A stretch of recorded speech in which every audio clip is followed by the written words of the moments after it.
Bandeko balinga mi shalom. Nde na yebisa ki bino kaka ngai ser na bino Evelyne Matunga. Na baki lelo na zanagar. Na ozela bango ba membre association pona tout na bango fonctionnement na bango association ndenge zadi ko tambola. Na silisa ki na papa vice président siko na moni mama na musika. Na tuna nanu mama na biso na moni ye na musika. Mama, shalom. Shalom ma soeur. Mama, kombo na onani? Kombo na nga sœur Tomilelo Béatrice. Ah. Sœur Tomilelo Béatrice. Ah. Je suis membre de l'association Christ Roi Christ Vivant. Ils ont soutenir les orphelins, les veuves, les sans-abri, les handicapés. Amen. Maman la biso Béatrice azali membre moko na kati association. Bon maman lelo e kosala ni association eza mokolo nini lelo? Lelo ali mokolo ya réunion. Toye na réunion à Saint-Cyr pour to kabola o nyose ya na biso durant année o nyose ndenge tozo lekisa. Donc on a une réunion. Alors tout na maman la biso awuti wapi po association eza na Saint-Cyr. Tout na maman la biso awuti mboka nini po aya association ti na mboka o Saint-Cyr. Mama awuti mboka nini? Na awuti na Damari Lelis. 7e.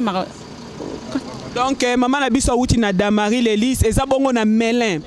Donc maman na yo ki boza na o ezali opération moko boye kaye stylo pona bana oyo bazali ko souffrir o bazali na mboka na biso na Congo RDC.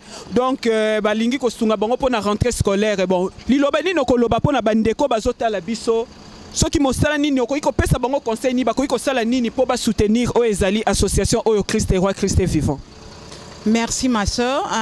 Donc ndenge ali boye ba mama bino moko boyebi bientôt fermeture et bientôt la rentrée.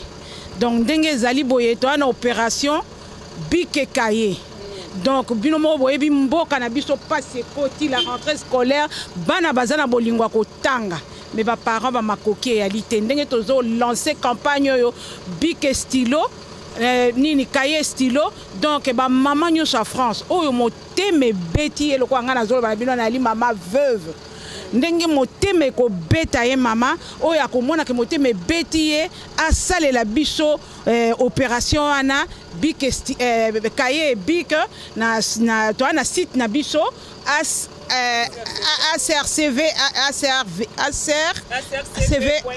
acrcv.com. Vraiment moto nyonso amoni ke moteme beti e pour opération wana na sengi bino mama ba mama oyo ya France o bozali abwana motema bolingo bo sala opération wana pour na ko soutenir biso. Bandeko balinga mi toyoki mama la biso mama Beya oyo azali membre moko na kati association ndenge apesi bino ke boye belé na monde entier oyo azala motema mawa motema kosunga kosalisa bano bazali komona pasi boya ko soutenir oyo ezali association oyo na opération oyo etangami bongo kaye stylo.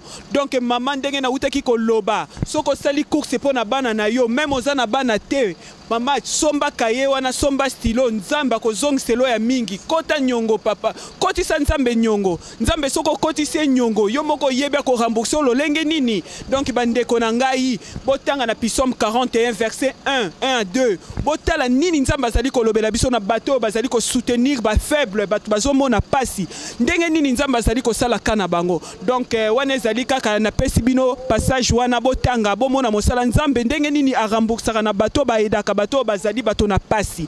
Donc nazo continuer na bino toujours na cadre émission ya face à la parole.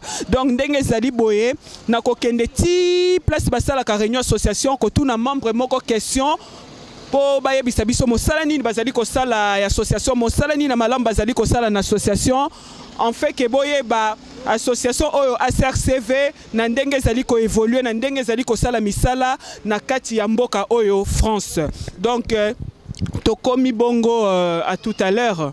Maman ozali na dédicace to bato kopesa mbote na kati association. Donc bato bazé belé. Ata na Kinshasa, ata partout dans le monde. Bina bana ko tangela bango awa eza ebele mama tanga na yo toza na tanga biso na ngai ne napesi bao nyonso bazali bana na Nzambe oyo motema etouche ye na makambo nga nazoloba en tout cas nasengi bino napesi bino mbote surtout makasi na beau-frère nanga papa Lelo Ernest et puis libota nanga nyonso ya na Kinshasa libota nanga nyonso ya na France na libota nanga nyonso ya na Congo Brazzaville. Na PCP merci na moi ba nanga obayali awa surtout grande sœur nanga Yamito avant di pe na Melin sika moko nanga na pesi moi nangai Félix Kiamana mbote na pesi moi nangai Nadia Lobe mbote na pesi moi nanga Thierry Lobe mbote na pesi moi nanga Tete Lobe na Clamart mama na Tracy mama na Kevin mbote na PCP beau-fils nanga Roger mbote na Clamart mobala ya Tete Lobe.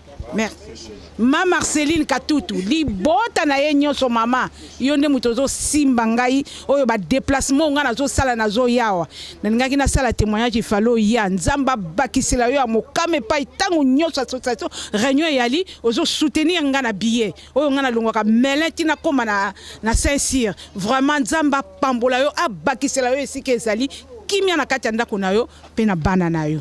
Merci beaucoup. Amen, amen, amen. Tozomona loboko na Nzambe. Nyonso wana eza kaka na cadre kopesa. Ata muningo aza pembeni na yo na kati association. Donc okoki pe ko aider ye. Kopesa te okoki ko banda na ndako na yo. Obandi na libota na yo avo bima libanda. En tout cas maman Nzamba pambolo hein.